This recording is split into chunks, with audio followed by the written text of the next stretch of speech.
Joined by local realtor Elizabeth Axelgard. Hello to you. Good morning, ladies. Very nice to see you, and it's been a while. Nice to be here. A lot of people just want to know, they're not sure, do they have enough money for a down payment? Can they survive making those payments? Because a lot of people think it's just the mortgage they're paying. Oh, no. Oh, no. There's a lot more responsibility that comes into it. But the first thing they should think about is, do they have a really good reason to buy?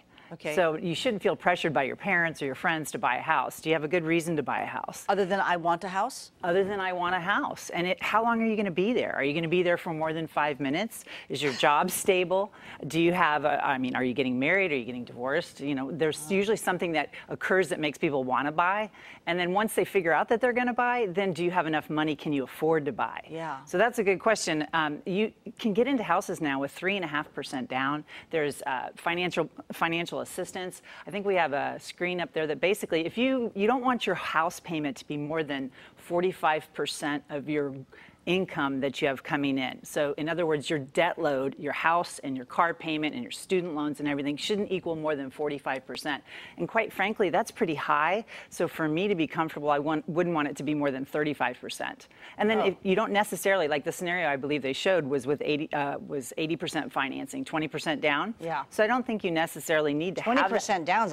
Right. Most people don't have that. So on a $400,000 house, you'd be looking at $80,000 down plus closing costs. But you can get in with 3.5%, sometimes even 1.5% with assistance. If you're looking at how much you're renting, because I have some friends, I was telling you during the commercial break, they tell me their rent's $2,200 to $2,500. I'm thinking, that's just a waste. You're just throwing that money away, and you could put that towards owning a home. Do you get that situation a lot? Every day. And think about this. It's about $700 per 100,000 financed. So if you're buying if you're spending $300,000, that's about $2,100 a month. And that includes your taxes and insurances and everything. So if you are in a stable position and you can afford it, and by that I mean what we were talking about with your daughter, if you have a good job and you have some money set aside if something goes wrong. Because when you own a house, you're responsible if the air conditioning goes out, if you have electrical problems, it's on you. And when you're renting, it's on your landlord. So there's a little more risk with owning a home, but gosh, it's a great savings plan. It's a forced savings plan. So then when I was talking about renting, when should somebody rent then?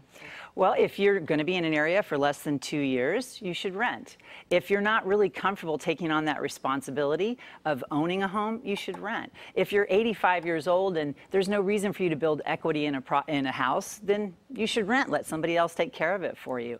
It's also just if you're not comfortable taking on the responsibility, then you should rent. Yeah, but some people say it's a great investment to own something. It's a fantastic investment. Right. And if you can do it, there's two ways to do it though. If you rent, and let's say your rent's $1,800 a month, and you put $200 a month away every month, and you put it in an investment account, and you're investing your money, then you're making a smart move as well. So if you don't want to do the rental thing, then put that extra that you would have spent on a mortgage away and save it if you're a disciplined saver. I'm not necessarily a disciplined saver, so for me, owning a home is a good way to have forced savings. Okay, I love it. Elizabeth Axelgard, thank you so much for joining us. You're a Keller Williams realtor, is that right? That is correct. Okay, you know what my savings plan is if something goes wrong with my condo? I'm going to call you. Hey, T. I either need you to come fix this or I need to borrow some money. So you better hope nothing goes wrong. I don't know her, Elizabeth. All right, thanks for coming in. Thanks. Headed on out to spend an evening filled with good humor.